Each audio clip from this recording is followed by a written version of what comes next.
오늘 라디오 주제는 장기연애에 대해서 얘기를 나눠보려고 해요. 장기연애를 하고 이별을 했을 경우 어떤 마음을 가져야 되고 또 어떻게 생각을 해야 되는지 이런 거에 대해서 얘기를 나눠볼까 해요. 우선 장기연애라고 하면 저는 한 1년 이상을 보거든요. 제가 여기서 말하려는 장기연애는 1년보다 조금 더 긴 1년 6개월 정도 된 연애 기간, 즉 사귀고 연인으로서 만남을 1년 6개월 이상 가져간 커플들의 얘기를 해볼까 해요. 장기연애를 하면 유대감, 추억, 기억 많을 수밖에 없어요. 유대감 당연히 높겠죠. 재회 확률은 높을 수밖에 없겠죠. 당연히 유대감이 높고 추억, 기억이 많고요. 또 그만큼 감정이 남아 있을 수밖에 없어요. 사람은 기억의 동물이기 때문에 이별을 결정한다고 해서 바로 감정이 식어버리고 기억이라든지 이런 것들이 다 사라지고 이런 거 아니에요. 그래서 장기 연애를 했다는 거는 그만큼 재회 확률은 높을 수밖에 없어요.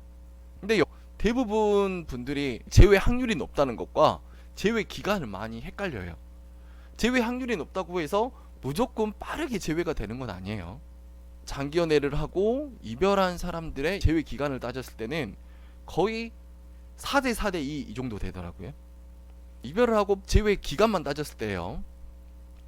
재회가 빠르게 되는 경우 3주 안에 재회가 되는 케이스가 거의 한 40%가 돼요.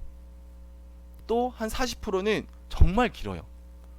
길게는 막 1년 이상 걸리는 분들도 있어요. 그리고 나머지 20%는 적절한 수준에 2, 3개월 정도 걸리는 40%, 40%, 20%.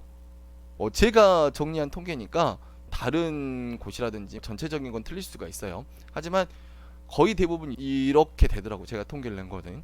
근데 왜 이런 재회 기간이 나오냐 이거를 생각을 해보니까 장기 연애를 했다는 거는 아까도 얘기했지만 재회 확률은 높을 수밖에 없어요. 유대감이라든지 그리고 추억 기억이 많기 때문에.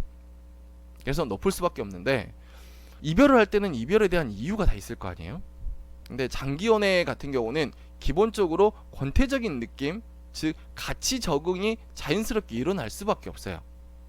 권태적인 느낌이 자연스럽게 흐르기 때문에 1년 6개월 이상을 만나는 커플들은 대부분 이 권태감을 느끼고 있거든요. 사람은 적응하는 동물이기 때문에 이 권태감이 자연스러운 거예요. 물론 욱해가지고 자존심 대결이 됐다거나 이런 이유도 합쳐질 수 있겠지만 이별 원인 자체가 주된 이별 원인 자체가 권태적인 느낌, 즉 가치 적응 때문에 이별을 했다라고 하면 대부분 빠르게 재회를 해요. 3주 이내로. 왜? 권태적인 느낌이 일어났지만 그게 단순하게 이유라면 그 권태적인 느낌을 유대감으로 충분히 메꿔버릴 수가 있거든요. 그리고 오히려 장기 연애라고 권태적인 느낌이 들었는데 그때 욱하고 서로 떨어져 있는 시간 2, 3주 정도를 갖게 되면 오히려 긴장감이라든지 서로가 더 소중한 걸 한 번은 느껴볼 수 있는 계기가 돼서 오히려 더 좋은 만남이 되고 더 장기 연애가 될 수 있는 좀 토대가 만들어져요. 단순하게 이런 권태적인 느낌, 물론 부수적인 이유들도 있겠지만 주된 이유가 권태, 가치 적응 이런 이유라면 빠르게 제어가 돼요. 그런데 아까 말한 것처럼 재회 기간이 길어지는 경우, 이 경우는 약 40% 정도 되는 것 같은데 그런 경우는 유대감도 많고 상대방에 대한 추억, 기억도 많단 말이에요.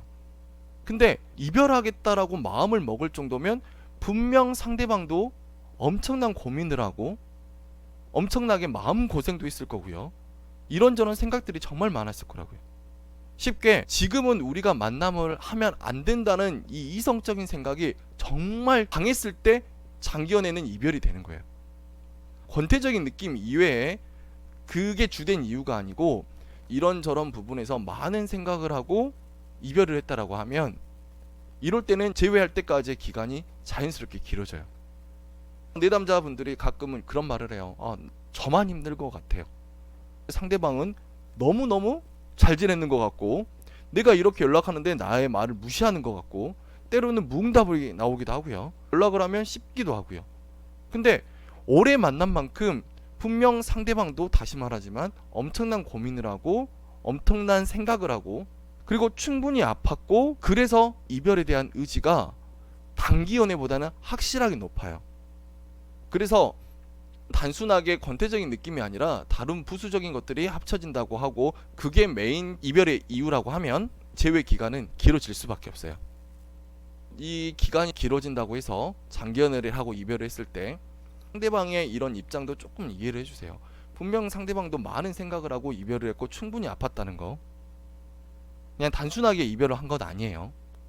이렇게 유대감이 높고 이렇게 감정도 컸었고 서로에 대한 추억 기억도 많은데 어떻게 한 번에 딱 이별이 될 수 있겠냐고요. 상대방도. 상대방도 충분히 아팠다는 거 기억하시고 상대방도 충분히 힘들었다는 거 꼭 기억하세요. 아시겠죠? 장기 연애와 제외 기간에 대한 거를 정리하고 오늘 방송 마무리를 할게요. 장기 연애를 하게 되면 제외 확률은 높을 수밖에 없어요. 왜? 유대감이 높고 추억 기억도 많고요. 그만큼 두 사람 사이에 함께했던 시간들이 많기 때문에요. 당연히 제외 확률은 높을 수밖에 없겠죠. 하지만 이 제외 기간에 대해서는 분명 이별의 이유에 따라서 조금씩 달라져요. 짧은 기간 안에 제외를 하게 된다면 그거는 주된 이별 원인 자체가 권태적인 느낌, 이론으로 따지자면 마치 적응이라고 부르겠죠. 이게 핵심이어서 이별을 했을 경우에는 좀 빠르게 제외가 되는 경우가 많아요. 근데 장기적으로 제외 기간이 길어졌다라고 하면 그만큼 여러분들도 그분한테 소중한 분이었단 말이에요. 유대감도 높고 추억 기억도 많고 함께했던 시간들이 많은 분이었단 말이에요. 그 분과 이별을 하겠다라고 생각했으면 많이 아프고 고민하고 고뇌하고 이런 과정을 거치면서 이별 의지가 강해졌을 거예요. 그래서 이별을 했다라고 하면 이럴 때는 오래 걸리기도 하고 장기전이 될 수 있어요. 그러니 너무 지치지 말아요. 그만큼 상대방도 많이 아프고 힘들고 어려웠다는 거, 이별할 때까지. 그만큼 여러분이 상대방한테는 소중했던 사람이었다는 거, 그거 꼭 기억하세요. 알겠죠? 네, 그리고 좋아요, 구독 꼭 눌러주시고 다음 방송에서 뵐게요. 좋은 꿈 꾸시고 푹 주무세요.